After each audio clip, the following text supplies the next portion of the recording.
به نام تو بهترین سرآغاز، به نام تو نامک های کنم باز.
به نام تو بهترین سرآغاز، به نام تو نامکی کنم باز. به نام پروردگار عالم، پروردگار وحوش و پرندگان و نباتات، پروردگار خوبه و زشته، قوی و ضعیف، پروردگار زبان و کلام و سلام. السلام علیکم بر کل هواداران برنامه پرنده های مهاجر که امروز انا همین لحظه ها را خیلی انتظاری کشیدند، زنگ زدند، پرسیدند که کی برنامه می شود و خیلی خرسند شدیم که ما را انتظاری می کشند. میدانید خوشبختی چیست؟ وقتی که در دنیا برای کسی لازم است، کسی انتظاری می کشد. وقتی که در دنیا فایده از تو برای جمعیت میرسد. من باز روز سه‌شنبه فرا رسید، اقربکی ساعت حدود ساعت 18 وقتی مسکو را میگذرد و دیدار ما در برنامه پرنده های مهاجر باز هم مناسب شده است. هزاران هزار شکر پروردگار جل جلاله. میدانید عزیزان، ما خیلی هم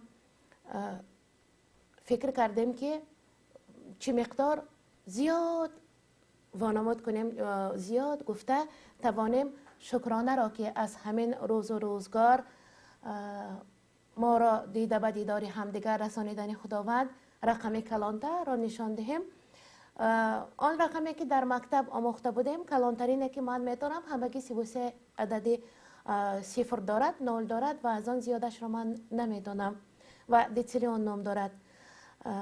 اما کلانترین رقم را خیلی زیبا، خیلی یک با عدد غیر رقمی گفته توانسته است محمد غزالی.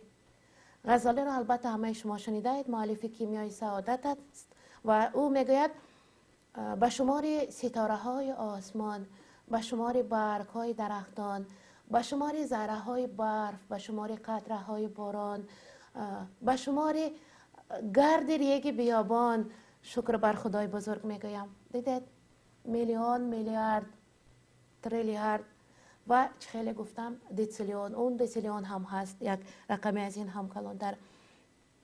به خدا شکر که شما هستید. در آغاز هر یک برنامه یک شعر که میخوندم برایتان وابسته موضوع بود. امروز موضوع ما آرمان مهاجر است و این موضوع را ما انتخاب کردیم چون که یک مخلصی عزیزمان 2 برنامه قبل گفته بودند که یک برنامه به آرزوهای مهاجر بخشیده باشد. آرزو، آرمان، این همان مضمون، همان سخن است. البته انسان زنده آرزو میکند. زندگی به آرزو شیرین نبود میگویند. همه مهاجران ما در دل آرزوی میپرورند. نفران آرزو دارند آیله دار شوند، نفران آرزو دارند فرزنددار شوند، نفران 1-2 دخترچه دارند پسردار شدن میخواهند یا برعکس حال. به آرزو کسی نیست. من وابسته موضوع نه، از موضوع کمی دیگرگون شعر که نوشتم چون که خیلی شکرگزار بودم همین روز که برنامه را پای در پای زنگ زده پرسیدند که صدا میدهد. به خدا شکر که شما هستید. نام دارد شعر امروزه ما. انتظاران لحظه دیدار، زندگی دوستدار و دل بیدار، ای عزیزان عمر ناتکرار، به خدا شکر که شما هستید. تشنگان حروف مهرانه، مهربانان دور دردانه، دهر دو روزه بحر ارمان نه، به خدا شکر که شما هستید. دور دوری لوند بیرحمه، بودنش کل جاده را زخمه، ندهید اعتبار بیفهمه، به خدا شکر که شما هستید. آشنا پند می دهد بعضن، آشنا فند می دهد بعضن، سر ره بند می نهد بعضن، غم نخورید حد یک ارزن، به خدا شکر که شما هستید. عمر 2 روزه تیز می گذرد، سرعتش بر قفا نمی نگرد، یک یک از بین ما عدم ببرد، به خدا شکر که شما هستید. هیچ کس روی دهر باقی نیست، تا به روزی دیگر کی هست کی نیست، یادگاری غنیمت کافی است، به خدا شکر که شما هستید. هزاران هزار میلیون ها شکر که شما هستید. بودنتان غنیمت است. یک بار زندگی میکنید، انا همین یک بار باید خاطرمان باشد. از هر یک روز خدا داده می شود روز خرسنده ساخت. از موضوع امروز دور نمی روم. آرزوی مهاجر، آرمان مهاجر بود و خیلی خرسند هستیم که برنامه پسند خاطر شماست. بابت همین موضوع زنگ زده میتوانند شنوندگان عزیز ما حرف زند. واقعا بهار فرخنده پی را برای همه شما تبریک میگویم. معذرت میخواهم و نیز معذرت میخواهم زیرا آوازم خسته است، کمی بیماری زکام شدم. آمدی بهار است، به هر حال هوا دیگرگون می شود و جسم ما تا عادت کردن به دیگرگونی هوا کمی تغییرات ها به وجود آمده، گاه زکام می شود، گاه دیگر خداوند از کرونا نگه داشته باشد.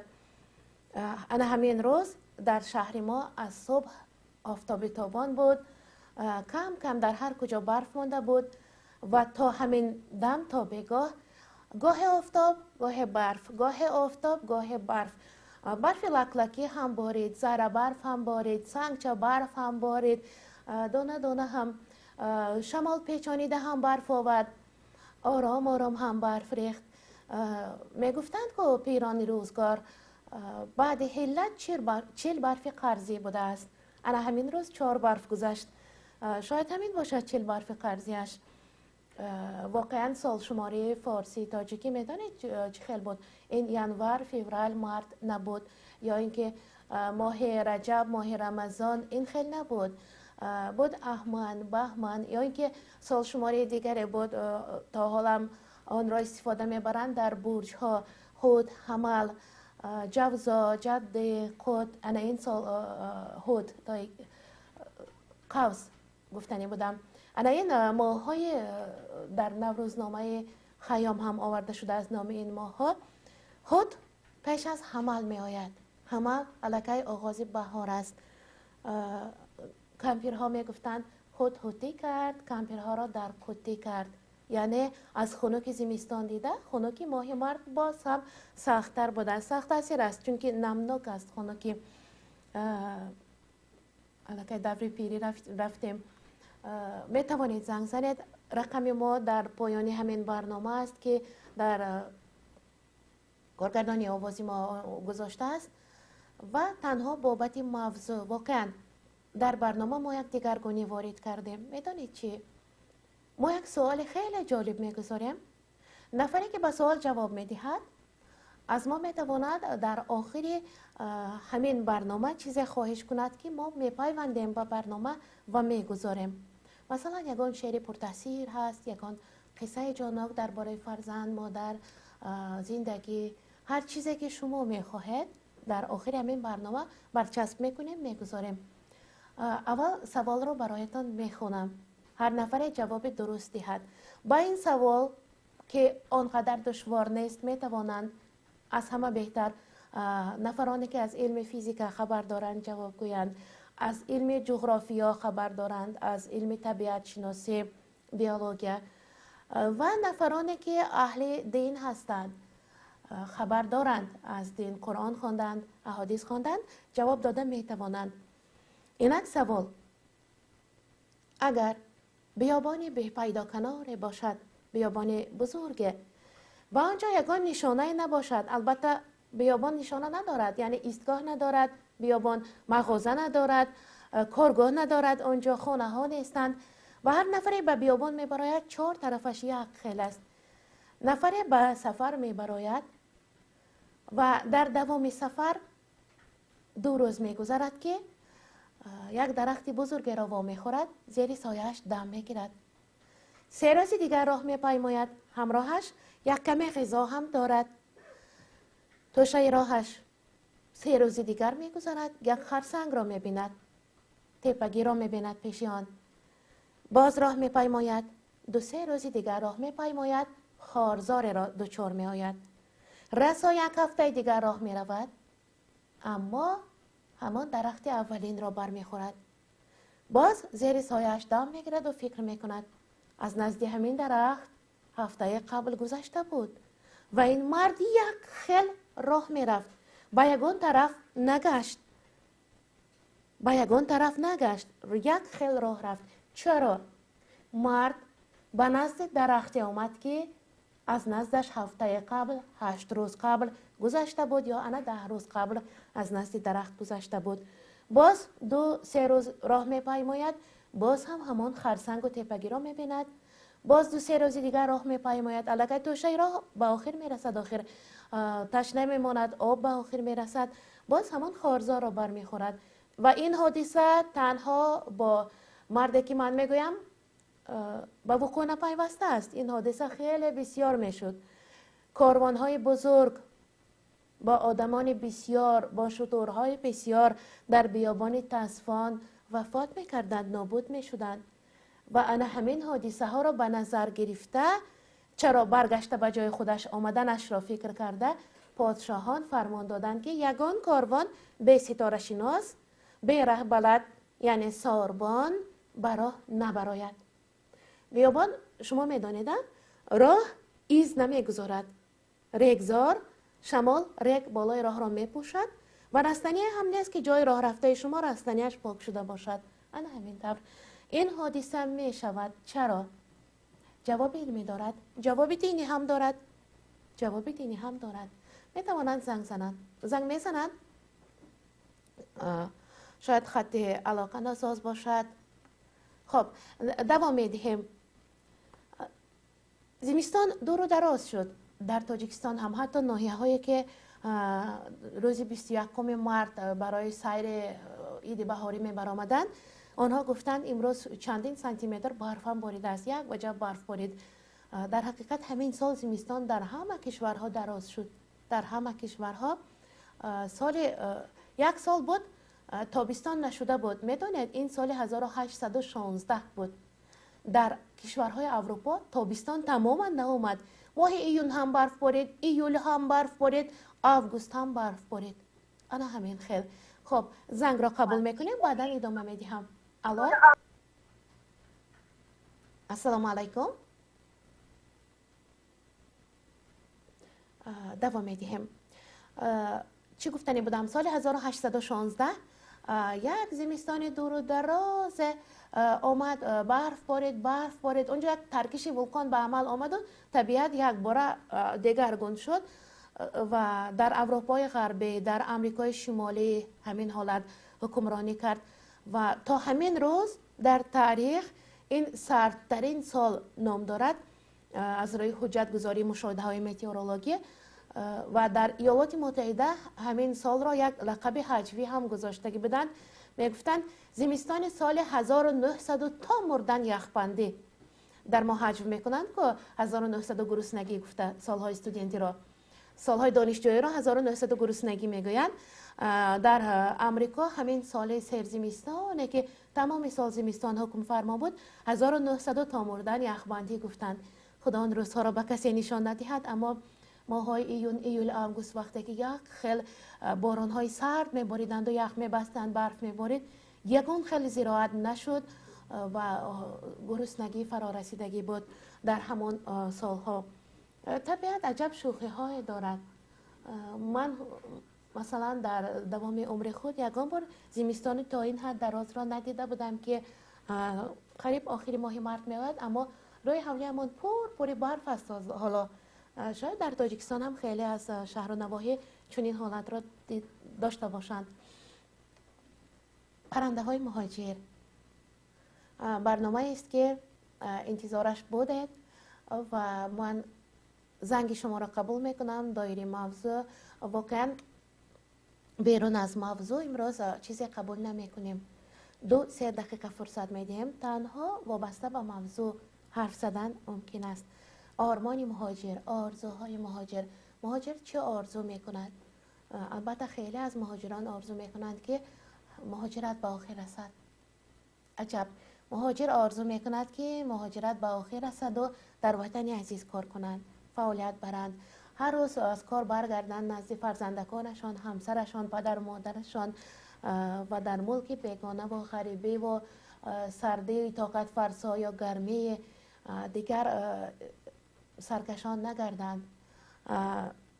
در خانه بودن، همراه پیوندان بودن، هنگام بیمار میشوه خشتبار به دیدار بینی آمدن، آنجا خیلی با همگان لازم بودند را درک میکنی.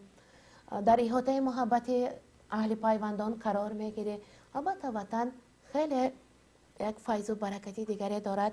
اما سعدی بزرگوار میگوید که سعدی ها حب وطن گرچه حدیث است شریف نتوان مرد به سختی که تو اینجا زاده، اما می باید کار کرد، می باید زحمت کشید، می باید مهاجرت پیش گرفت تا قوت لایموت پیدا کرده اهل خانواده را بانی کرده باشه، یعنی تامین کرده باشه. پرنده های مهاجر است، زنگ شما را قبول میکنیم. شاید در خط علاقه یگان ناجوری هست، می توانید به ما نوشته در همون نوشته به ما معلوم کنید که زنگ شما را قبول کرده نتوانسته ایستاده‌ایم یا شما زنگ میزنید ما نمیگیریم، یعنی علاقه تا ما سازگار نمی شود. آرزوی مهاجر بود، یک شیرکی بود، یک آدم 17-18 ساله می شود، روسیه را گمان می کند که می روم در کوچه های روسیه پول گل کرده استاده است، رفته رفته می گیرم می بیارم، همه روسیه می رود بای می شود که گفته، بعد آرزو می کند روسیه می رود، خیلی عذاب می کشد. انا بعد همانجا یک شعره که می نویسد روسیه بروم بای میشم گفتم، بیرون از این خاک و لای میشم گفتم، صاحب قصر بر این جای میشم گفتم، خطا کردم. زنک تلفن میکند، از پول امید نیست، دادا جانش پول فرستید که شرایط نیست، کودک شیرینی میخواهد قند سفید نیست، خطا کردم. آچم میگفت نرو بچم اونجاها خنک، پدوال خنک، کوچه خنک، تربه ها خنک. ای آچه جان گفتم که این گپا خنک. خطا کردم. گوشنگی به کرم شوربا پلاو می شده است، یلتراس آفتابک هم علاو می شده است، در غریبه جانکت در گراو می شده است. خطا کردم. بلبلک چمن شوم در وطن شوم، گدای بی کفن شوم در وطن شوم، عربکش حسن شوم در وطن شوم. خطا کردم. و ادامه این شعر خیلی بسیار است، جاهای خیلی پر تاثیر هم داشت که کاملا اذیت نکرده بودیم. برنامه پرنده های مهاجر است. به فکرم خط علاقه ناساز است، چون که در برنامه های پیشین شکایت بسیار بود که زنگ همگان را قبول کرده نمیتوانیم. امروز باشد نفر زنگ نزده ایستادند یا زنگ زده ایستادند، ما پیوست شدن نتوانسته ایستادیم. مرحمت زنگ میزند. الو السلام علیکم. و علیکم السلام و رحمت. خب برادر عزیز سوزه خوبه اپا جان؟ آوازاتون به نهایت پست اومده. سوزه اپا جان سلامتیتون خوبه؟ بسیار تشکر، خداوند را شکر میگویم. پس خط علاقه ناساز بود در حقیقت. یک آرزو دارم که اپا جان که میخوام که همین برنامه هایی که شما میگذرونین، همه برنامه های شما آرزو دارم که در تاجیکستان همه خیلی برنامه ها شود که به نهایت در جهت گپ زدن در تمام جهت اپا جان همه چیز از روی دین و اسلام است. میخوام که در تاجیکستان همه خیلی شود. افسوس که در تاجیکستان ما این کارا نمیشود. اگر یک ژورنالیست ما و مثل شما سطر کرده برویا، والله قسم میخورم که پگاه او ژورنالیست نمیوی. برای همه خواهش دارم که دعا کنه که همه کسایی که بیا یک جا شویم، بیا بریم تاجیکستان، مثلا از دست هم خیلی ظالمان. خب آرزو است، آرزوی مهاجر است. دایر موضوع حرف زدن. تشکر میگویم برادر جان، یا دادرک هستید. با سوال ما جواب نیافتید؟ من راستی اگر خوب میشید که از من یوتیوب میدونم، من در راه بودم سوال شما رو وقتی که شما سوال کردید بر من در راه بودم نتونستم، در یک جمعه کردم ماشین من که الحمدلله. اگر خوب میشید که از من یوتیوب میدونم یک بار دیگه همون سوال کنم میکردید ان شاء الله تعالی شاید که دونیم. البته خودی حاضر تکرار میکنم سوال را. مال خوب اپا جان. بسیار تشکر. خب سوال را تکرار میکنم، نباشد هر نفر جواب میگوید ما البته مکافات برایش با میگذاریم. سوال چنین است: این حادثه در حیات انسانیت بسیار واقع شده است، به وقوع پیوسته است. اگر بیابانی بی پهنا کناره باشد در اطراف چیزی ننماید به غیر از ریگزار بیابان و نفر براه براید، مرد براه براید،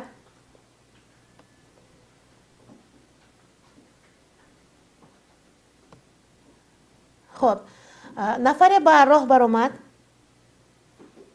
در پهلویش کسی نیست، بیابان است، ایستگاه نیست، مغازه نیست، مثلا دکان نیست، خانه ها نیست. تو مرد خیلی راه می رود، از نزدش یک درخت می براید، زیر درخت سایه دم می گیرد.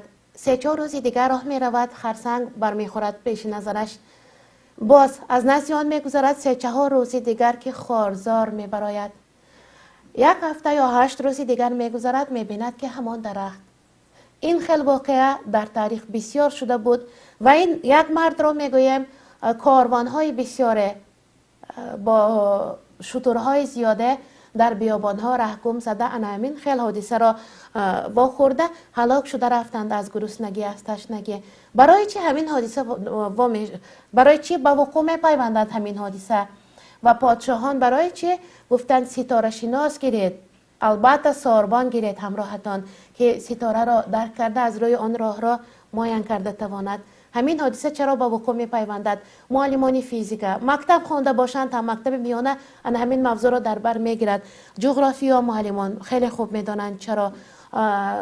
باز معلمان فنای طبیعت شناسی، بیولوژی، زولوژی، اینچنین اهل دین که درست‌تر قرآن را خواندن، درک کردن. بیایید من به شما کمک میکنم. خداوند در دنیا 2 چیز یک خیلی نآفریده است. خیلی کمک زیاد است همین چیز. خب مردم فکر کرده ایستادن به سوال چی جواب گویم، گفته جواب نباشد حرف خودتان را گفتن گیرید، مهم نیست به سوال جواب گویید، مهم این است که در برنامه اشتراک کنید. آرزوی مهاجر زنگ مرحمت. السلام علیکم.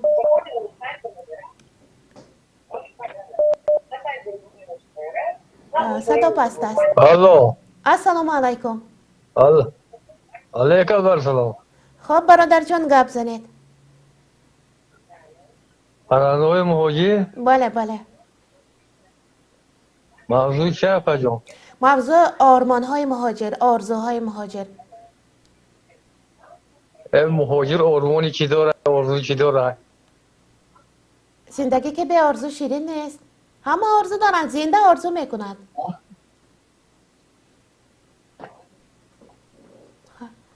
گپ نخواه اپا جان.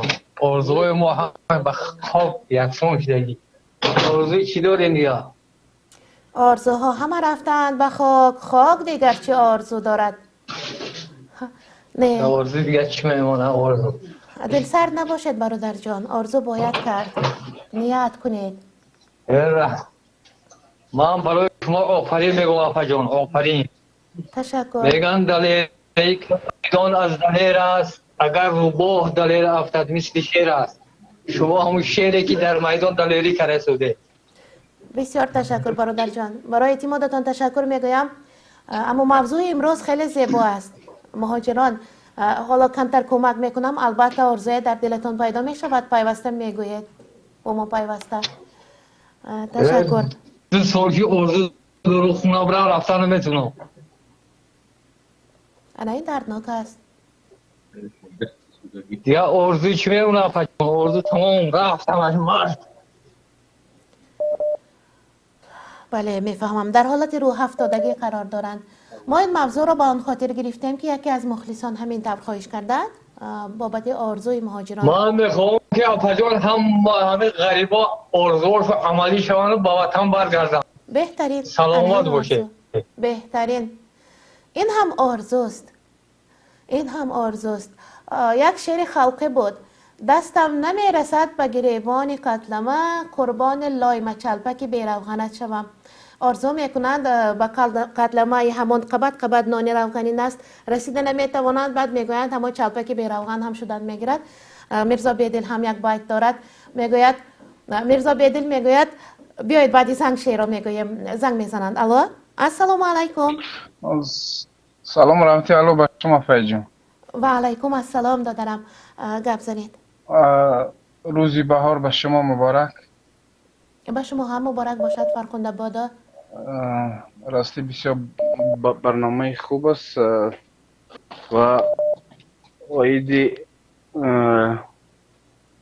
چی امید دارد مهاجرت، درست است برنامه؟ بله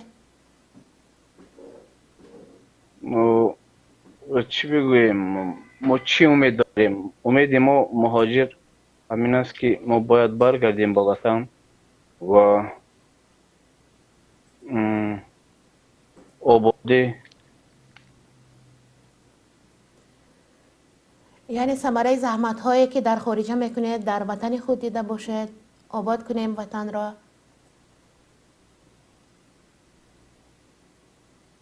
بناهایی که در روسیه میسازید در تاجیکستان خودمان باشد، این هم آرزوست.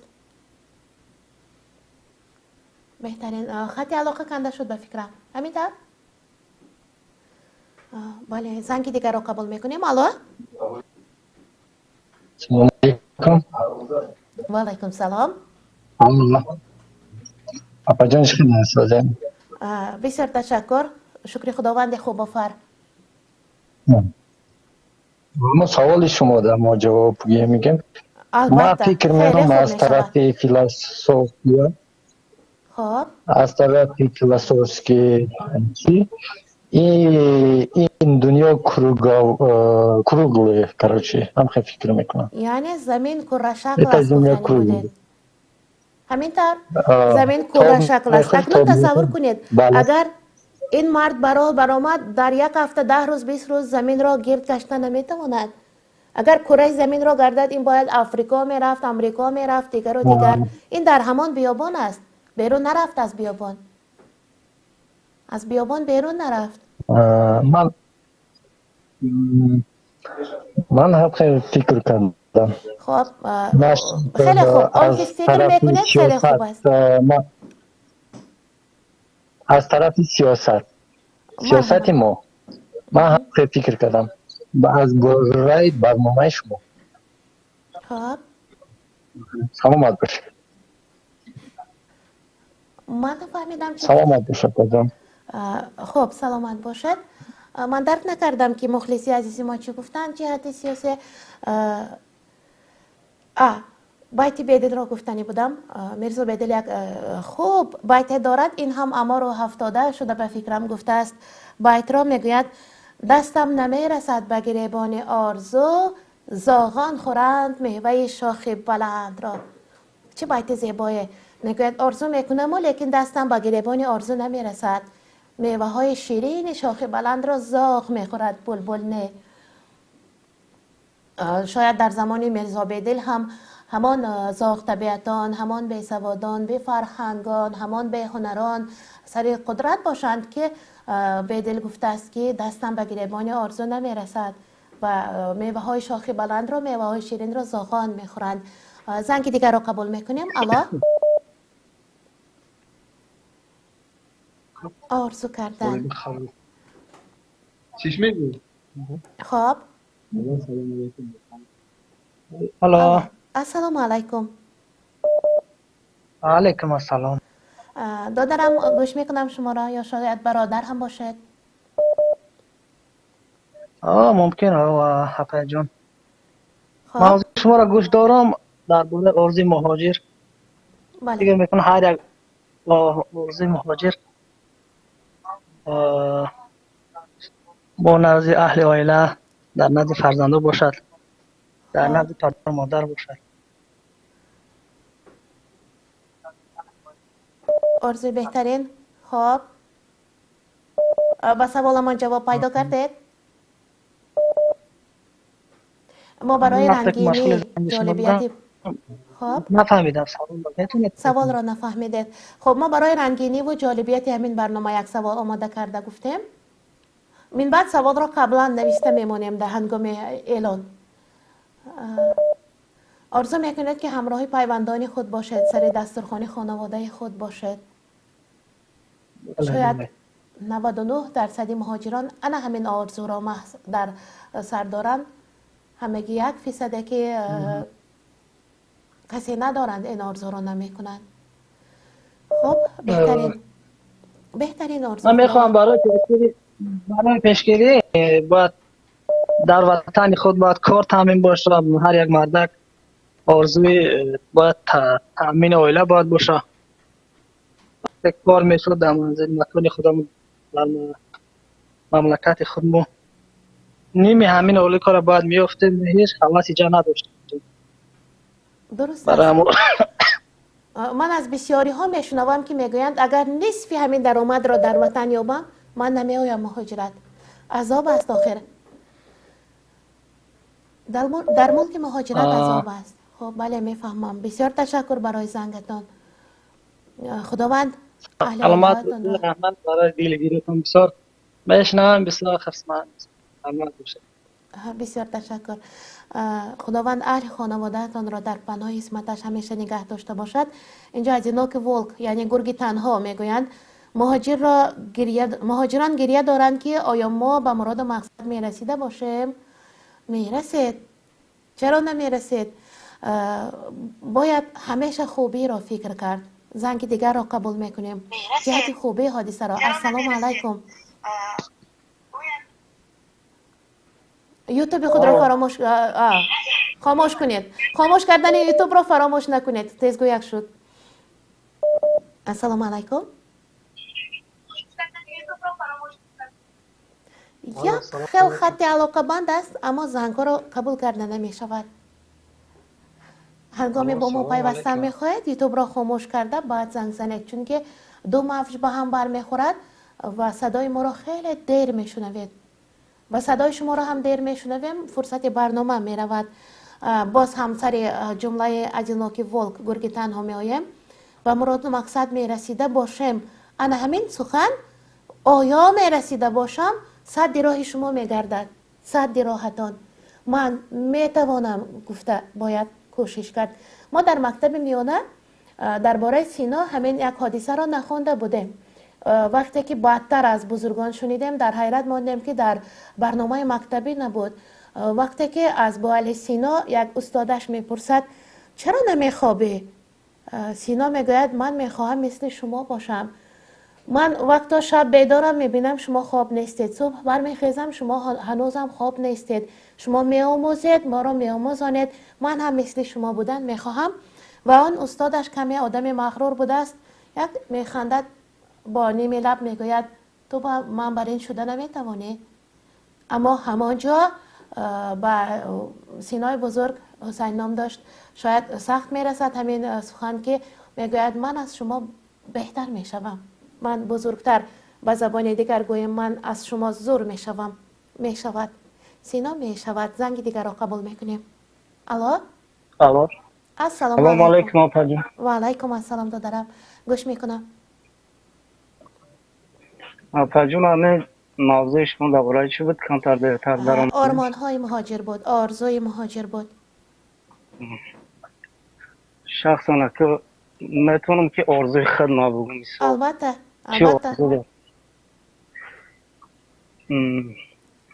همچون یک مهاجر من آرزو دارم که این مردم تاجیک مقصد چشمشون روی کنم. در تاجیکستان ما چی گپ شده است؟ آرزوی حقیقی من همیه که همه امام علی را زودتر تیزتر هر وقت از همین وظیفهش آزادش کنم. تاجیکستان انشاءالله که خیلی پیشروی میکنه. تا وقتی که همه امام علی هست یگان مهاجر روز نداره، مردم تاجیک روز نداره. آرزوی من همیه که تیزتر و زودتر از هر وظیفه را آزاد کنه. تمام همین آرزو دارم فکر کنم. نه همین آرزویتان را وقتی میگفتید شعرهای صدرالدین عینی به خاطرم آمد. میگفت خواه همین خانه بیداد و ستم ویران باد، خواه همین محکمه جور مزارستان باد. در مکتب میخواندیم. در خاطر دارد؟ شاید بله فراموش کرده بله. باشم. خب همین قاضی و این مفتی این شاه وزیر سرنگون گشته به خون خودشان غلطان باد. این شعر صدرالدین عینی است، از من نیست. من مقابل رژیم شعر ننوشتم. خب دادرم باز حرفی گفتنی دارن؟ این را آزادی سخن میگویند. روزهای چیزی میگویند، آنچه که مزاج میگوید وای حق است. ما چیزی همراه نکردیم. آزادی سخن برای همه شما تأمین است. موافق سرقانون جمهوری تاجیکستان زنگ نو را قبول میکنیم. السلام علیکم. السلام علیکم. و علیکم سلام خواهر جان. اولین نفر خواهر. نازی خواهر جان سلامتیتون است، فرزندو همان است. بله خداوند را شکر میگویم. شکر که شما هم هستید. بله بله. من حاضر سخنرانی همین بچه های تاجیک، فرزندای تاجیک گوش کردم. خیلی آنها ناامید، گویا که با قول تاجیکی تربوزشون از بغلشون افتادگی برین. بسیار دلم ریخت شد، بسیار زیق شدم. خواستم بار دیگر با شما تماس گیرم و به این فرزندان گفتنیم که شیطان ناامید، بندش به امید است. برای همین ناامید نشوید، شیطان خرسند نکنید بچه عزیز. دنیا به امید است. همه وقت باید آدم امید داشته باشد. همه وقت باید یک شعله، یک چراغه که باید در دل شما فروزان باشد. اینقدر خود را ناامید نکنید، از دنیا ناامید نشوید. از خداوند باید شما امید داشته باشید. هیچ وقت خیلی به آسانی تسلیم نشوید ای فرزندان عزیز. دنیا به امید و به امید و به امید ای جانی مادر. هیچ وقت به امید و ناامید نشوید. گوید که شیطان ناامید. دلم برای شما بسیار میسوزد. مجبور شدم که بار دیگر من با شما با هم صحبت شوم، با شما نصیحت کنم که هیچ وقت در دست دارید از دست ندهید. به امید خداوند شوید و تای دستتون بوده رو باز هم سختتر محکم دارید. انشالله در کوچه ما هم یک روز عید می شود. انشالله پایان شب سیاه سفید است. از ناامیدی ها بس امید است. بله بله درست. کمتر در هیجان هم سر و سیمه می شوم. بسیار سخندان نیستم. بله سخندان نیستم بسیار، لیکن بسیار می خواهم که همین فرزندایی که ناامیدی میکنند با آنها کمی هم باشد، ذره هم باشد، یک سخنی به امید گویم. هیچ وقت ناامید نشید فرزندانم، ناامید نشوید. من هم رنگ شما یک مادر غریب هستم. فرزندای من هم در غریبی هست. برای همین من همه غریب همه میمردم در شما بچه های غریبم. هیچ وقت ناامید نشوید. بار دیگر میگویم ناامید نشوید که دلم ریش شد از هر یک سخن شما. باور کنید دیگر امید نباید شدن از گردش ایام. هر شام که آید زپی آن سحر هست. زیبا نیسای مخفی. بله این باید را زیبا نیسای مخفی خدا شما یا برکت یا عمر درازتون. برای دعاهای نیکتون تشکر مادر جان. دیدید مادر جان اینقدر آرزو دارن. گفتم که آدم زنده باید در آرزو و هوس باشد. شیطان خرسند نکنید. انا همین عبارت با من معقول شد. وقتی که ناامید میشوید شیطان باز هم کوشش میکند در گردن شما سوار باشد. نومیدی را باز هم بیشتر در وجودتان تخم نومیدی کشیده باشد و همین خیلی مقصد دارد. رای بگدانویچ نام و نسبی زیبای. اگر با تاجیکی نام و نسب رو ترجمه نمی کنند، اگر ترجمه کنم جنت خدا داده می شود. رای بگدانویچ آرزو و آرمان مهاجر اولا بر وطن برگشتند. نرخش 30,000 روبل روسی. دوم سرنگون کردن رژیم دیکتاتوری. ارزش ننگ و ناموس ملی، یعنی با ارزش های ننگ و ناموس ملی، ارزش های ملی را قدرگذاری کردن. یعنی گفتند اینجا بهترین یعنی که هر فکری که شما دارید ما احترام میکنیم. اگر مقابل فکری ما هم فکر دارید احترام میکنیم. هر کس حقوق دارد فکر کند. مراد قادرف نوشتند مهاجران آرزو دارند که راه گشاده شود بر وطن خود برمیگردیم. وطن جاذبه دارد و دوستداری وطن ایمان است. یک حدیث بود زیبا بود، حب الوطن من الایمان. زنگ دیگر رو قبول کنیم. الو، السلام علیکم. السلام علیکم و رحمت الله. و علیکم السلام دادرم. گپ زنید مرحمت. اپا جان نازنین. اپا جان نازنین الله خوبان. بسیار تشکر. از من اپا غریبی میخوام منبرش استفاده بردم. مادر جان خود من با همین روزی زاد روزش تبریک تهنیت گفتم. مادر جان من را خیلی دوست می‌دارم. در همین حیات اله هزار ساله شوید. همین سری ما نگهبان باشید چا جان. عمرشان دراز با باشد. مردم غریب هم سلام علیکم و رحمت الله. خب یعنی سلامتی بر کل غریبان هم میخواهند. مادر جان عمرشان دراز باشد. این نباشن اپا جان سربلند باشید. 80 90 سالگی شما را هم دیده تبریک کرده باشند مادر اگر جان. میتونید برای مادر جان یک شیر مادر میپسن اپا جان. خب برای مادر بله اپا جان. شعر خوانم. ده اپا جان ده. خب البته در رفتی برنامه البته شعری که برای مادر جان شما میخونم اسم مبارکشان را میگویند یا نه تا به نامشان باشد؟ خوب اپا جان در امان الله همیشه وقت دعاگوی ما باشید. خب اینجا با گفتن آرزو پلان مهاجران را پرسید گفتند از ما. خب مهاجران چه نقشه های در زندگی دارند؟ بسیاری مهاجران خواهش کردند، آرزو کردند بر وطن برگردند، وطن را آباد کنند. آن زحمت هایی که برای ساختن بناهای بلندآشانه در روسیه میکشند عمرشان را ضایع میگذرانند. برای یک پول ناچیز اینقدر زحمت میکشند، پول آوردهشان یک معرکهشان را میگذراند تمام. باز برمیگردند بر روسیه. در وطن اگر گفتیم رفت و وطن آسودگی شد، آبادی شد، اومدید بر وطن چی کار میکنید؟ چه آرزوی در دل دارید؟ چه رجه های دارید که در وطن عملی کرده باشد؟ به هر حال مسافر شدید، خارجه را دیدید، دگرگونی ها را دیدید. از روزی که مهاجرت پیش آمد خیلی ها در اونجا دیده هایشان را در وطن عملی کرده، آبادی هم شد. جهت خوبیش را هم باید نگریم. زنگ را قبول میکنیم مرحمت. الو السلام علیکم. علیکم سلام خانم. شما سوزن تینجی؟ البته تشکر. نه ما همین تماشا داشتیم برنامه شما خیلی برنامه همیک عجایب. امین درستم. خوب یک برنامه هست که انسان‌هایی که ناامید هستن و آدم‌ها در دلشون چیزی که ناامیدی هست هم مشانه کور میکننده هم خیلی بیام میشه برنامه شما. خب بسیار خوشند است. برنامه شما بهترین برنامه است. با ما گفتنیم که همه مو سوالی که یکم داده بده همون درباره همین کره زمین گفتن و یک چیز دیگه گفتن بعد اینا نه با یک مادر خیلی ما دلبرداری کرد گفت که بچه‌ها ناامید نشین. بچه‌ها هستن میدونم شما یک سال تا 4-5 سال خونه رفتگی نیستن. شخصا من نمیخوام باور کنین 2 سال زیاد شد رفتگی نیستم خونه. اگه آرزوهای اگه آرزوها به حد بسیار آرزوی اگه آدمای هست که هم دیدار فرزند و دیدار هم خانواده برای آرزوی بهترینشون همیه.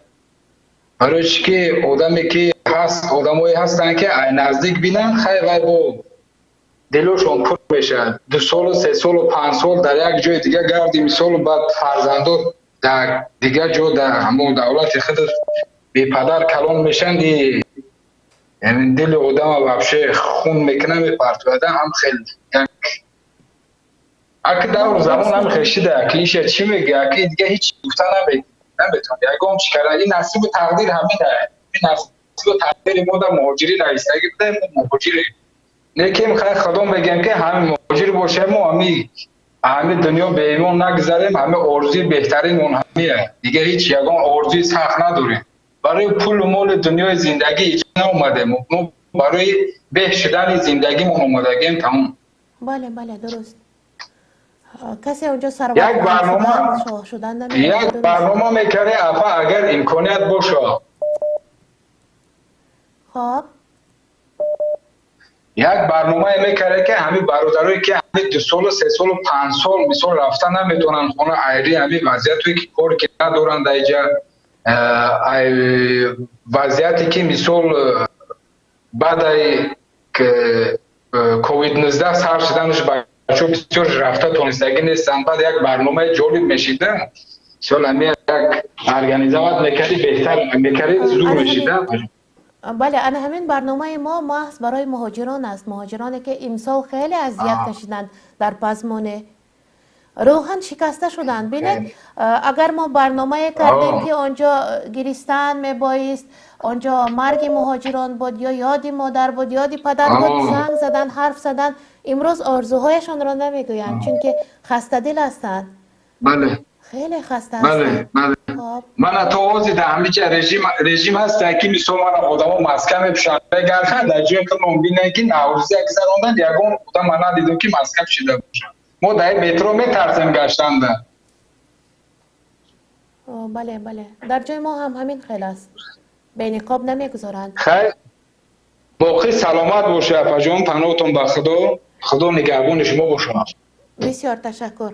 خب برای نیت های نیکتان تشکر میگویم. دادرک گفتن برای مادر جانشان یک شعر خوانیم.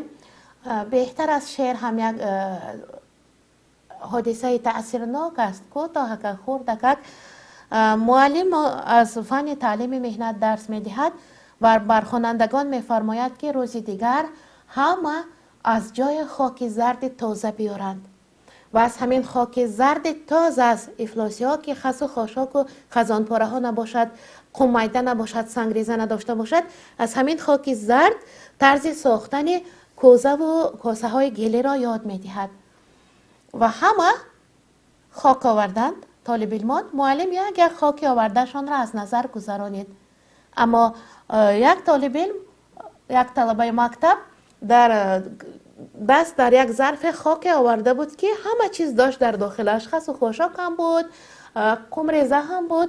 معلم نگاه کرد گفت من خاک تازه ترین و بهترین بیار. گفتم با خاک تو ظرف ساختن امکان ندارد که. بعد طالب علم گفت معلم من این خاک را از جنت گرفته آمدم، خاک آورده مرا پس نزنید، نه نزنید. معلم حیران شد. بعد گفت جنت را از کجا یافتی که خاکش را آورده؟ طالب علم گفت بابایم میگفت که جنت زیر قدم مادر شماست. من از پشت مادرم گشتم، هر کجا مادرم قدم مانده راه رفت از همان جای قدم ماندهش خاکش را جمع کرده گرفتم و انا خاک بهترین را به مکتب آوردم. کوزه می شود نمی شود به من فرق ندارد، من خاک بهترین را آوردم، خاک جنت را.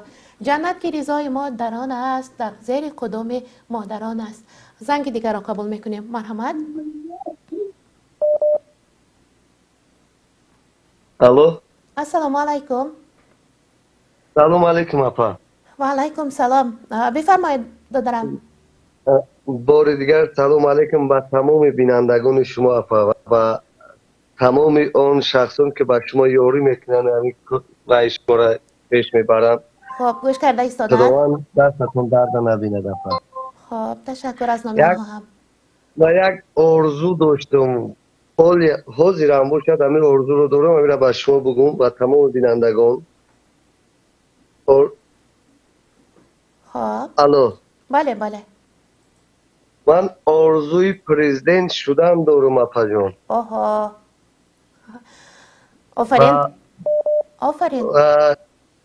حتی در صنف ششی هم به خدا قسم همین رو در دوستکه میگن در تخته همون صنفی همون نویستگی دیم همونجا درسی تاریخ و حقوق بود. صنف شش بود به فکر من خیلی بود. قهار محکموف، رحمان نبیوف، امام علی رحمانوف هم خیلی نویستگی بود. بعد تا معلم اومدن در اومده بودم همچنان در پایینش نویستگی بودم فامیل همون نامی خودم.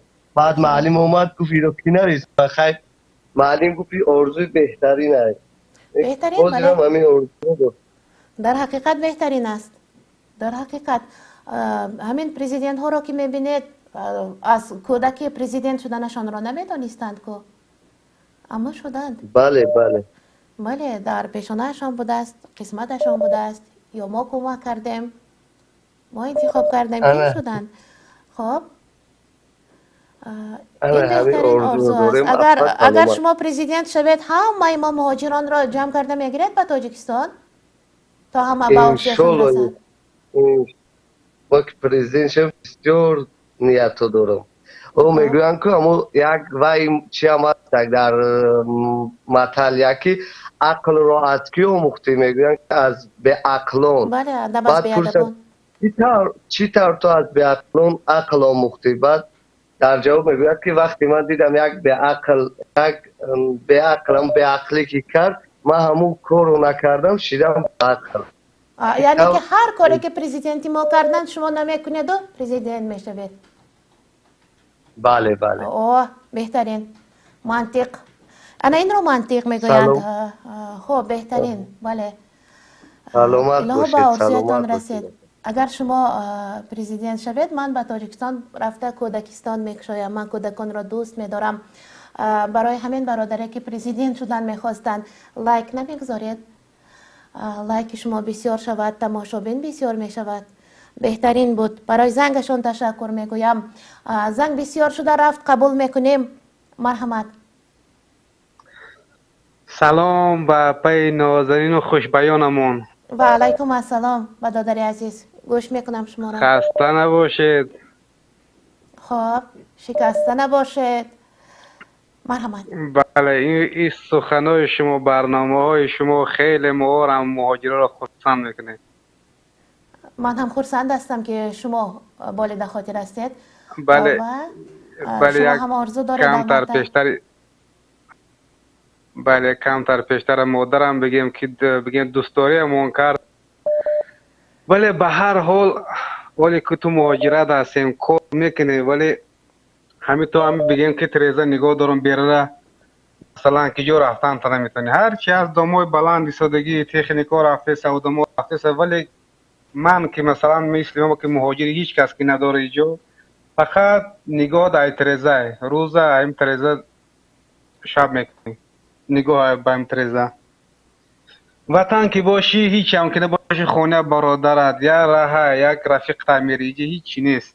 برای همون همیشه دل انسان غم داره. بله بله. در مهاجرت شکمت سیر باشد، خانه‌ات گرم باشد، همین یک طرفی دل کمتر یک یاره بر این غم می ایستاده هست. همه چیز هست. همه چیز هست. اما یک کنج دل غمگین است.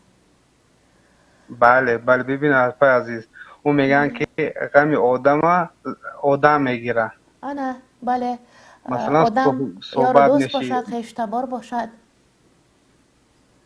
بله میفهمم. بله بله.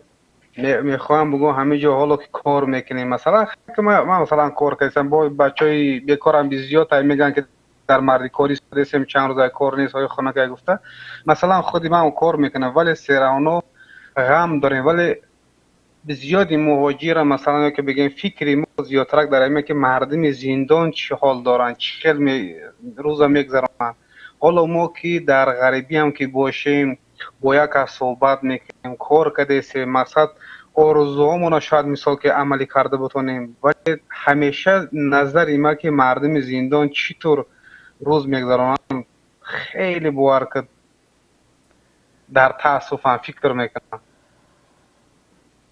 و در تاسف باید باشیم که خیلی از زندانیانمان بیگناه هستند. با اونایی که بگیم بیگناه که بگیم که اونجا کشیدگن، اونا خیلی بگیم دیگه آه میکشه بگیم داخل آدم میسوزه بگیم. بله. بله. دردناک است حالت. زندانیان وطن که او یک رسم یا مطال داره نپا میگه گدیر دلسه تم پر گدیلسه. ما باید مثال که جای تولید دیگه ما باید در همه در کار باشیم، همه جا را آباد کنیم، همه جا ما آرام گرفته میتونیم دیگه در دیگه جانه. بله. در کجایی که به دنیا آمده تو همانجا لازم هستی میگوید و این به خدا بله بله بله بله.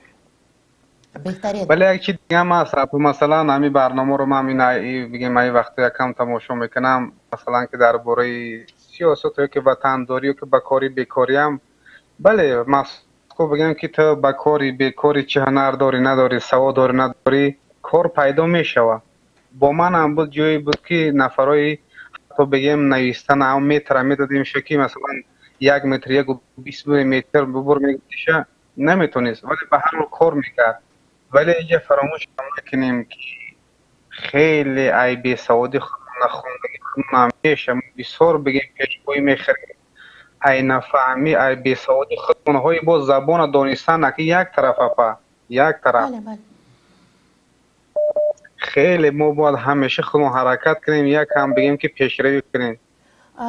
برادر جان اگر به تاجیکستان رفته توانید در آنجا همه شرایط مهیا باشد، قبل از همه چه برنامه‌ریزی های دارید در تاجیکستان؟ مثلا چی کار کردن؟ ما یک چی میگم اپا، من گیم که سالو پیشترک 2007 که مکتب میانه که تمام کردیم اومدیم مسکو.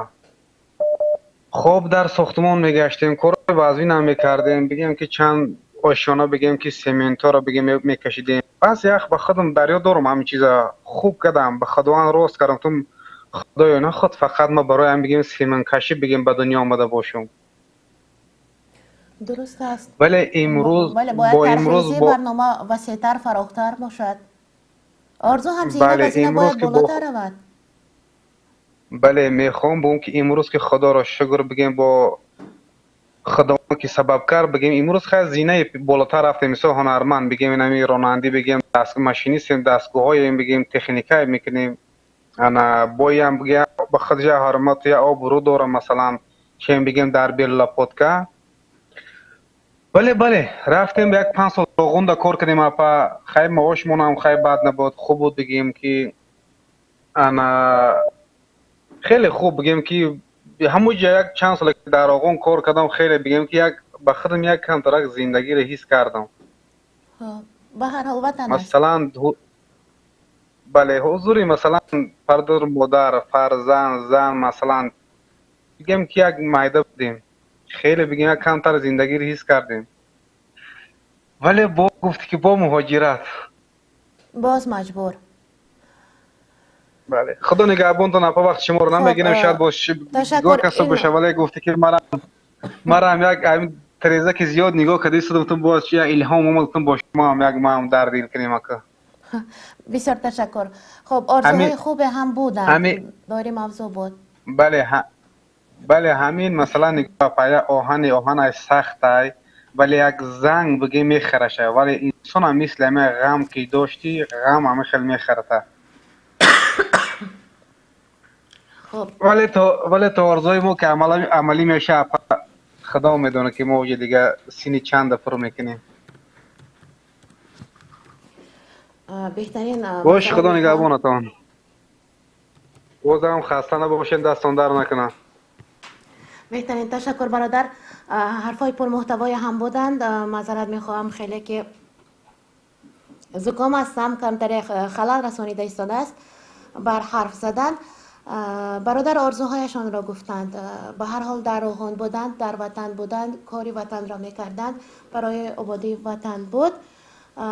خوب است. خوب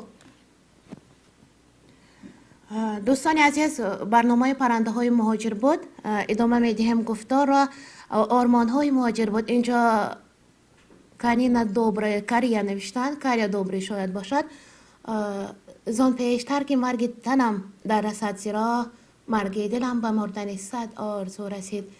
انا این باید خیلی زیبا است، هرچند که دل شکسته تر روح افتاده تر نوشته از شاعر، اما زیباست. تا تنم مرد و برآمد به راه مردن رسید. مرگ دلم چندین بار مرد چون که آرزوهایم عملی نشدند. 100 آرزو مردند. بیت زیبای. تشکر برایتان. گولا رادینکووا نوشتند، رادینکووا شاید باشد یا رادینکووا. آرزوی مهاجران به وطن رفتگی ها در آرزوی به روسیه برگشتند.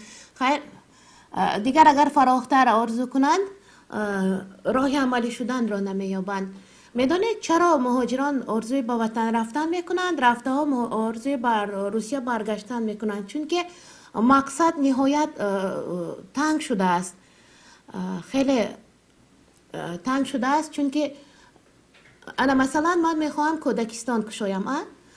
کودکستان کشایم چون که خیلی زنها هنرمند هستند، دوزنده و بافنده و سازنده و پسنده هستند، اما کودک دار هستند، کودک بسیار دارند.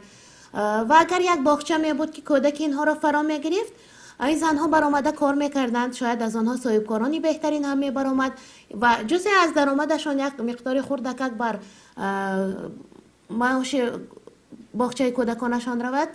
در این باغچه هم چندین نفر با جای کاری دائمی تامین می شدند. پسنده لازم آنجا، دایه لازم آنجا، مربیه لازم، دایه نیانکه میگویند، نیانکه آن همین مربیه لازم، راهبر لازم برای کودکان، چندین نفری دیگر با کار تامین می شود. و اون زنها هم باز یک خوبی کار در این است که کودکانی که در جمعیت از کودکی کلان شدند، آنها با یک مفکوره دیگرگون کلان می شوند. مثلا کودکستان را ندیده ها به مکتب دیگرگون می روند از کودکستان برآمده ها، یعنی در جمعیت خود را نگه داشتنشان دیگرگون می شود. زنگ می زنند. اما اینقدر آرزو می کنم که کودکستان کشادن می خواهم. رفتیم کشادیم به وطن.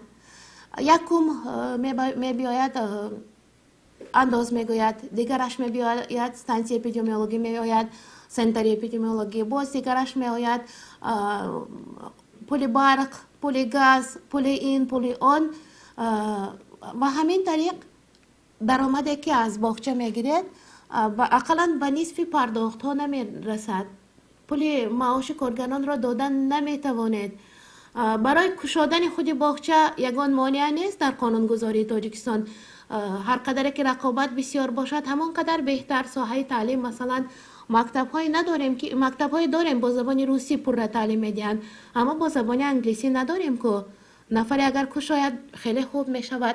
فقط در روسیه نیو در دولت های خارجه با زبان انگلیسی رفته کار و فعالیت برده، آموخته، باز آمده وطن را آباد کرده می شود. همچون مهاجر نه، همچون زنگ دیگر را قبول میکنیم. الو،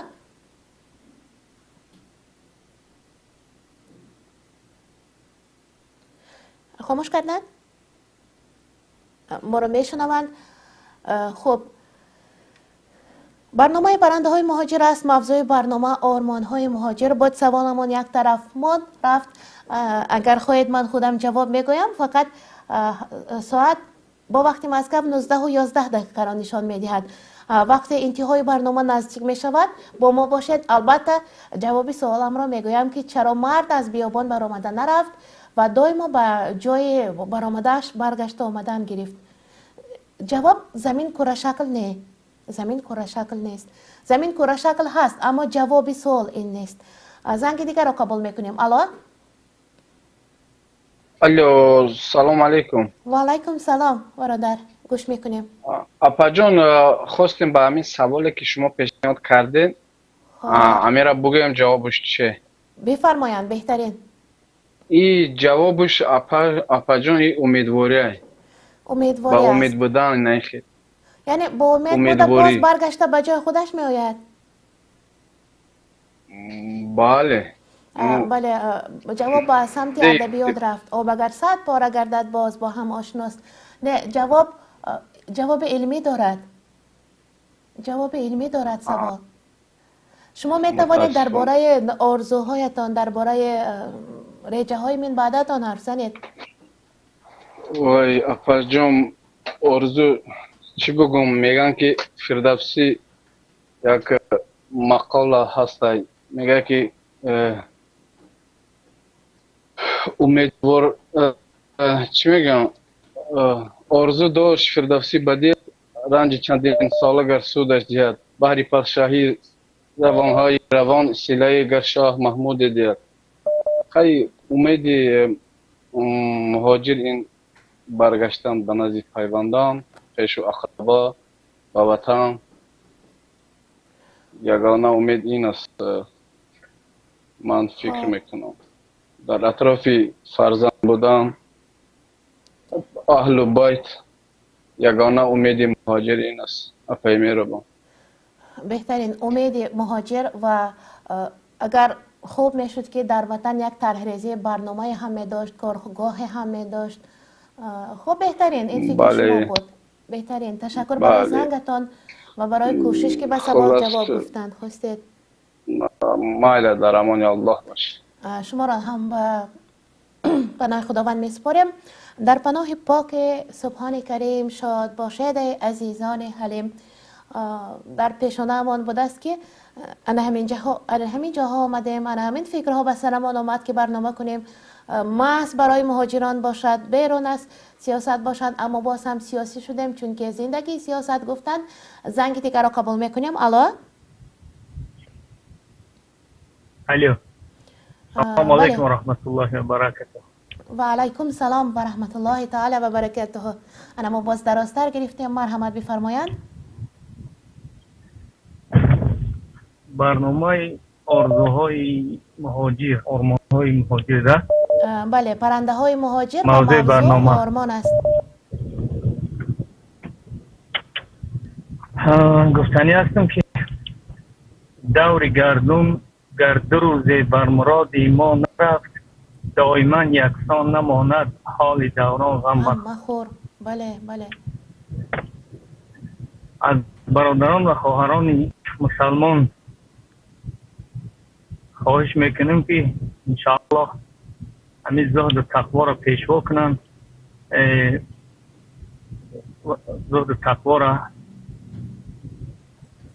بعد هر مقصد در نمازها دعا کنند. انشاءالله الله به همه چیز قادر تواناست و این ظلم و ناعدالتی را از بین میبره و روز انشاءالله به مراد مقصد خواهیم رسید انشاءالله. بله البته به مقصد میرسیم. السلام علیکم و رحمت الله و برکاته. و علیکم السلام. البته به مقصد میرسیم.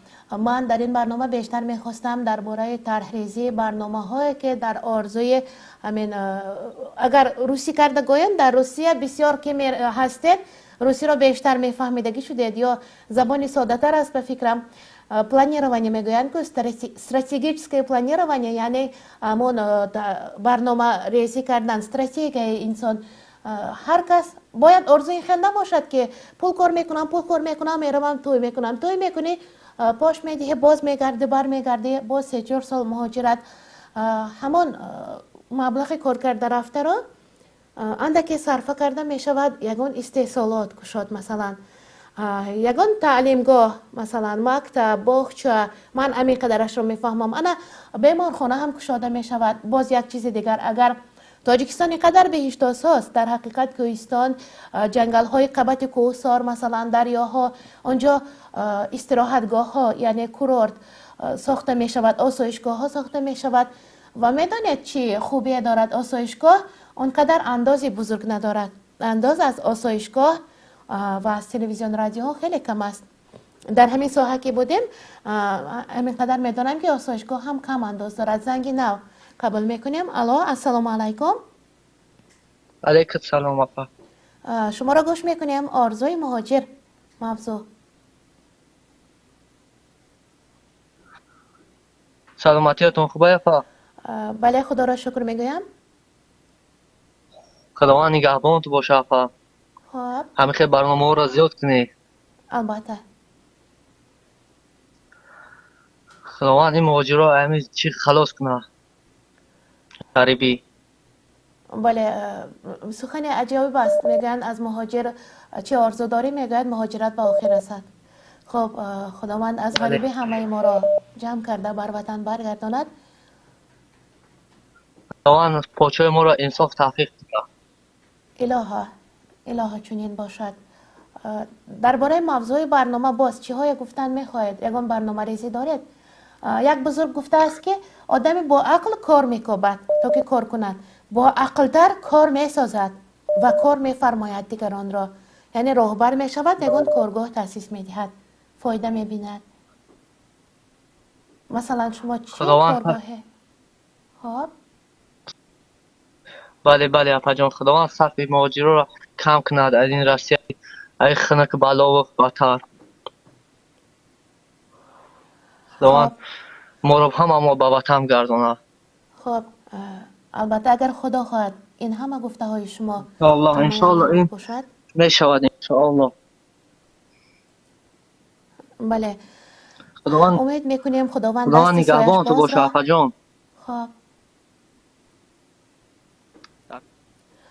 رو به درگاهش حرف میزنند حالا رو به درگاهش کی آورده و گشت ناامید چون گدا کاهل بود تقصیر صاحب خانه چیست؟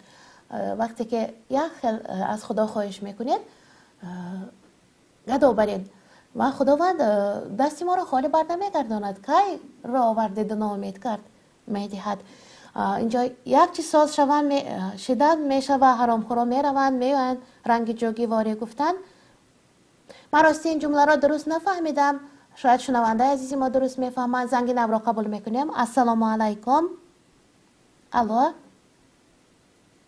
الو بله دادرم. السلام علیکم. و علیکم السلام. اولا اینکه به شما حضور رحمت میگویم که چون یک برنامه تشکیل کردید. خب به شما نیز تشکر که بعد از برنامه اینکه را پذیرایی میکنید. بعد از اینکه این مهاجران که بسیار از جوان هستند، من یک از مهاجرانی که زیاده از 60 سال دارم. 20 سال زیاده از 20 سال شد که مهاجرتم. راستی گپ سالهای اول آرزو میکردیم که رویم یگان بهبودی در خانه کنیم، این اذیت مالی به فرزندان را تامین نماییم.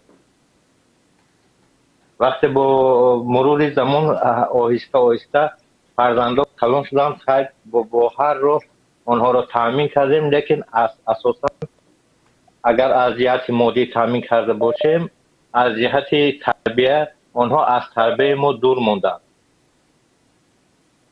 مثلا اول وقتی که من در تاجیکستان بودم دخترم کلانتر بود، او حتی با او خودم که و معلم بودم تعلیم بهتر دادم و هم اونیورسیته تموم کرد، هم قرآن از خود کرد.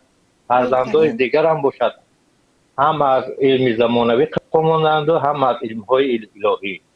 هرچنده که من آنها رو اذیت اقتصادی تامین کرده باشم، جهت تربیوی آنها نسبتا سست‌تر شدم. بله درست میگویید. بودن پدر در خانواده خیلی ضرورت دارد. سیاست پدر البته وای با پدر با تربیت دیگر میشه. بله البته. اکنون به سوال شما خواستم جواب بدم. اکنون فکر شخصی من فکر میکنم که آدم ها اصلا به آفتاب نگاه کرده میرفتن، برای اینکه در اونجا یگان چیزی انیق نبود و آفتاب که زمین که در گرد آفتاب که میخورد آنها همیشه تا خوردن میگشتند.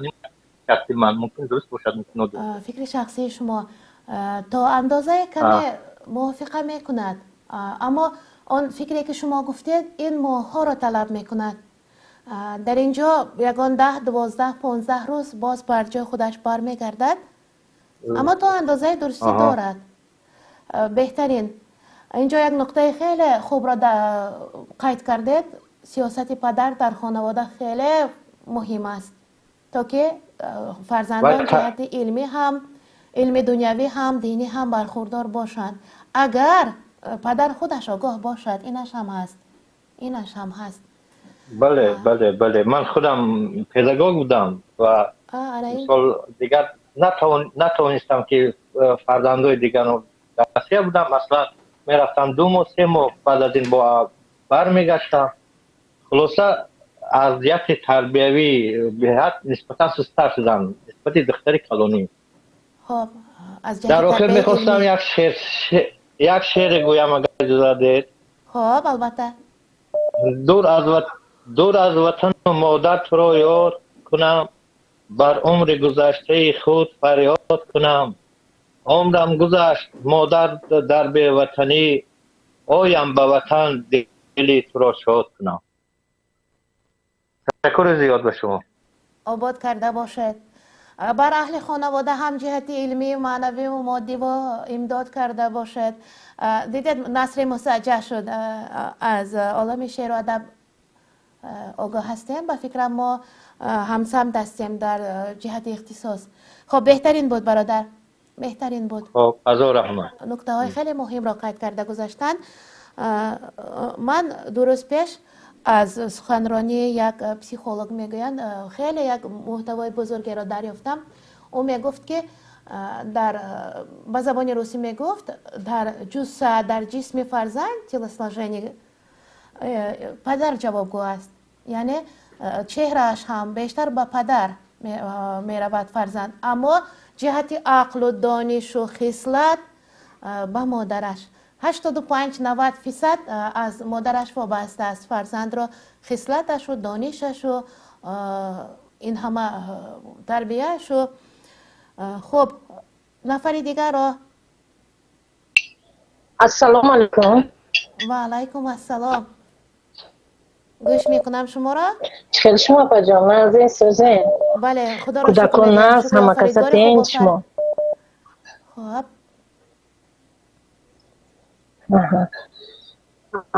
پجام این روز موضوع شما را کمتر دیرتر در آمده تمگو کردم چون که من در کارم با فکرم که موضوع شما را کمتر حاضر گوش کردم. من در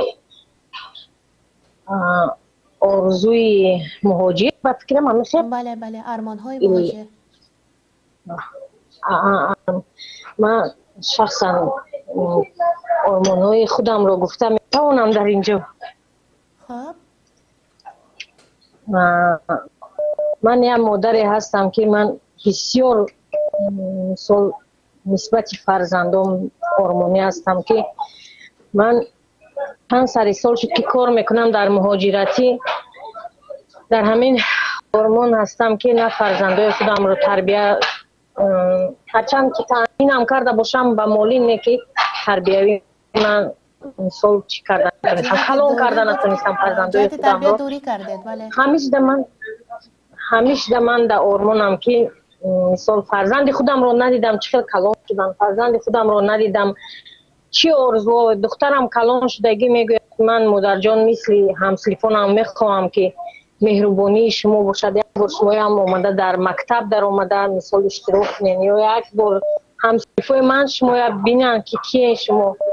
لیکن من نتونستم. همینه به خاطر چی؟ به خاطر این مهاجرتی که در مهاجرتی قرار داریم، به خاطر که تامینات نان برداشت شماست، تامین آذوقه برداشت شماست. البته همینش همش در چیزی من در دوشی من است که باید کار کنم، هم جای پدر هم جای مادر هر دونیم باید فرزندای مثال یک خودم توقع 6 فرزند خدا را شکر الحمدلله و یا مثال تامین کردن در کار به همه این زندگی. همین ارمان من است که من هیچ گاه خودم رو بخشیده نمیتونم که من فرزندم رو مثال یگان نه مهر دادگی نه محبت دادگی نه یگان چیز دیگه که فرزند من اوجه کلونی هم 22 ساله هست تماما در روز میشود. من خودم زمین خریدم خونه کردم همه کردم نه که فرزندی من میگه من روز من با شما در کار بوده حاضر نیستید که میگه همون مهر و محبت من با در کار بود نیست میگم. من گویی همه چیزها را گوش میکنم. یک روز یک تشخیر اومد یک برادر نمیدونم در کدام برنامه بود میگوید که یک این جنگ انداختن یا چیز انداختن. میدونید که من دیدم در اینترنت یک فرزند منم و یک دیدم فرزند میگوید که من فردا روز قیامت دومن هم کلانترای میگیرم که برای چی من گشنه یا مثال من صغیره موندم من چی موندم. گفته هوای مرد میگه پا گفتم میدونم وای کی بود نه که من فردا روز قیامت دامن هوای آدمای میگیرم که برای چی فرزندای من مهر و محبت مادر پدر دیدگی نیستن. میلش مهر و محبت مادر حتی دیدگی نیست. میگویند چرا ما از محبت فرزندان یا فرزندان از محبت مادر بصیری ندیدن گریبان سران کشور را میگیریم. خب البته بهترین خواهر جان آرزوهایتان بهترینن. خداوند به دیدار فرزندانتان رسانند. اما فرزندان امروز شما خسته نباشید، امروز هرگز غمگین و دلگیر نباشید که فرزندان چنین میگویند. فرزندان کوچک هستند و از روی عقل و فهمیش و درک کوچک خود خلاصه برآوری میکنند، میگویند وقت و مهر در کار بود کجا بوده. آنها هنوز نمیفهمند که فقط با مهر دادن شکمش را سرگرده نمی شود. سرش را سیله کرده، رخساره هایش را بوسیده نشینید، شکمش خالی باشد، چی کار میکردید؟ باید کار کنید. اما شرایط کار در وطن که نیست، راه مهاجرت پیش گرفتید. همین خیلی است. اپا جان، من یک سخن دیگه دارم. من اون سال رفته 2018 بود تاجیکستان رفتم، 9 ماه ایستادم. من یک جای به خونه کرگی که به خونه من قطره آب نمیرود اوجا. من آب تا میخرم. من فصل نیوری میشد که من خونه همسایه بار آب میگیرید و وای بیچاره هم میخرد، ماشین آب 100 تومان میخرد. که به هر حال یک بار رفتم میبری، دو بار رفتم میبری، وای دیگه اوجه خودش آدم خجالت میکشد. بله بله، ما این چیز رو میفهمم. این چیز رو خوب درک میکنم. اومدم بخش جان پیش کردتون با حاضر اومدگی من کار کرده. مثلا 2 سال میشود که با من برگشتن نمیتوانم. با چه خاطر؟ به خاطر که همه زندگی روزگار میگن هوای در سر من توقع است و 6 تا فرزند همه هوای در طور سر من. نه که مثال من میخواهم که وزیر فرزندم کلان شدگی، مثال باور کنید من کاری چی نمیکنم، همینجا با پسوده میشم. نه که همین پسوده ششتن من بم هر یک دانه پسوده که من میشم و هر یک دانه پسوده من میگویم ای خدای من تستر به پیش فرزندم، ای خدای من تستر روم به پیش فرزندم. میفهمم خواهر جان، همدردم البته. و مثل شما خیلی خواهرکانی ما در روسیه همین حالت را دارند. امروز که سالم و بردم هستید، خداوند همیشه بردم نگه دارد میشوید، اما اون آب است. آب نمناکی است، خنک است. البته خنک است البته. و من بر دستم صحتی شما هم تاثیر دارد. البته باور کنید ای اپا جون، من دستم حتی دستای من کجلش دست چلیکوی من کجلش دستای سرست و پسوده شتن اینجا تو که من مثال اینجا به عذاب کشیده. ایس دیدار فرزندم، مثال انتظار دیدار فرزندم ایس روز می شود به حد کارم وزبین می شود. یک خودم تو که یک رستورانی که 1 میلیون روزش به سودا میکنم، من یک خودم تو که کار میکنم. یک خودم تو که همین قپس میشم. لیکن مثال این زندگی بسیار وزمین. البته همه این زلالش اوج من برسیده است. لیکن این زلال اینو یک سوستدگی، زلال کار و وزبینی کار، لیکن وزبینی که دیدار فرزندم دور این به حد برای من وزبینتر این است. این ارمانی من هست که من حتی خودم بخشیده نمیتونم. بخشنده خداوند است، بخشنده ترین خداوند است. میبخشد البته. میبیند، میداند، او داناترین، بیننده ترین است و میداند که چه عذاب بر سر دارید. فرزندانتان هم یک روز همین برنامه را میبینند، کلانتر میشوند، باز هم عقلشان رساتر میشود، درک میکنند. خواهرم بسیار معذر دارید که فرصت برنامه را قطع کن گفته ایستادند. اینجا شاید جهت تکنیکی ناسازگار است، ناساز است، یعنی که خب اله خداوند به همه آرزوهایتان رساند. شما هم آمین. اپا جان در آخر سخن گفتنیم که خداوند شما عمری درست یاد عمری فرزنداتان رحمت به شما اپا جان که همه چیزی شما برآمده یعنی هست. من هر روز میگم که او دفعه من گپ زدگی بودم، من بسیار انتظار من بسیار در زندگی بسیار کم بودی، بسیار هستی و بلندی بسیار دیدگی. اینه که یک تسلای دلی من هست همین برنامه شما که گوش میکنم و خودم رو با کمتر زهر آدم را آدم میبردارد میگوید. برای که تسکین میابید خیلی ممنون هستیم که به کسی لازم هستیم. خب رحمت اپا جون، رحمت. بسیار تشکر برای زنگتان. نفر خیلی آرزوی خوب کردن اینجا گفتن من پرزیدنت شوم، مترو میسازم در شهر. خب خوب میشد در همه شهرهای تاجیکستان مترو هم باشد.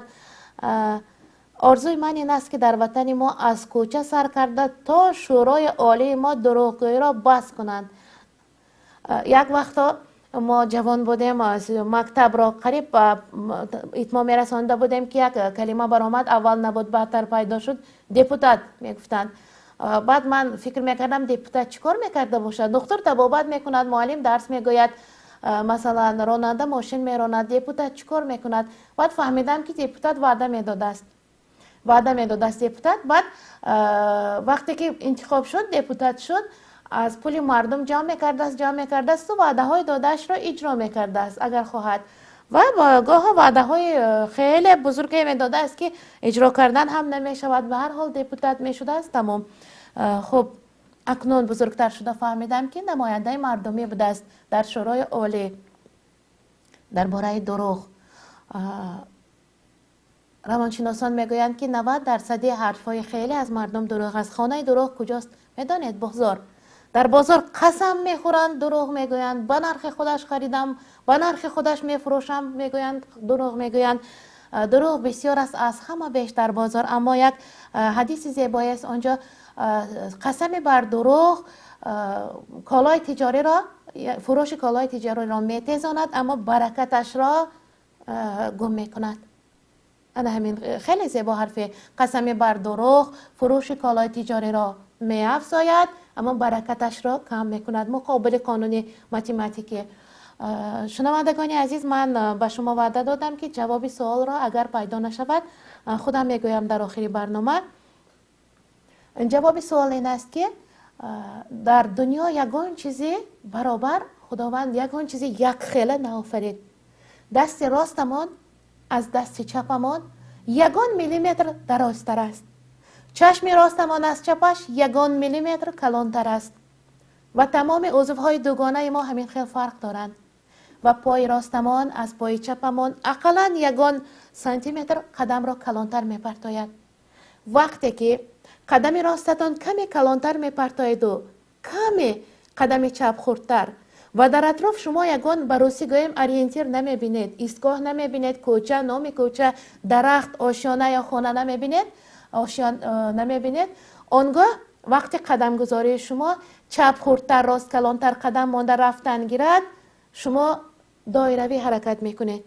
و همین حادثه بود که در بیابان خیلی بسیار آدمان فوتیدند، وفات کردند، هلاک شدند از سبب گرسنگی و تشنگی.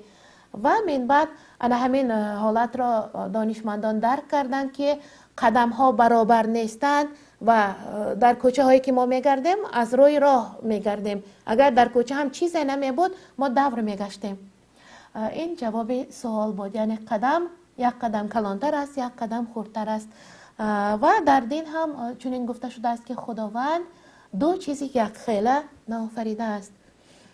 شنوندگان عزیز، برنامه پرنده های مهاجر بود. چرا ما موضوع آرمان های مهاجر یعنی آرزوهای مهاجر را انتخاب کردیم؟ چون که یکی از مخلصان ما همین خیلی خواهش کرده بودند. خیلی خرسنده هستیم که امروز هم با ما پیوستید. هرچند در آغاز برنامه علاقه کمی ناساز بود و پیوسته نتوانستید، معذرت میخواهم. با همه آن نفرانی که زنگ زدند، درد دلشان را گفتند، و نفرانی که همدردی ابراز کردند، بسیار بسیار تشکر میگویم. مینداری خود را اظهار میکنم. و من یک چیز را درک کردم. من فکر کرده بودم که مهاجران حالا زنگ میزنند به من و یکی میگوید من روم یک شرکت میسازم که با ساختمان، با ساختن بناهای بلندآشیانه، با ساختن بناهای زمانوی شغل می‌ورزد. نفری میگوید من مکتب‌های این خیل تیپی نو میسازم. نفری دیگر میگوید من این خیل کارگاه ها. باز نفری میگوید من گیس میسازم که با شمال کار میکند یا با غیر آب با چیز دیگر. اما افسوس که همگی آزرده خاطر هستند. همگی میگویند آرزوها همه رفتند به خاک، یعنی آرزوهایشان مرده. خیریت مادرجانه برآمده گفتند تربوز از بغل نافتانید، آرزو کنید. آدم زنده باید آرزو کند.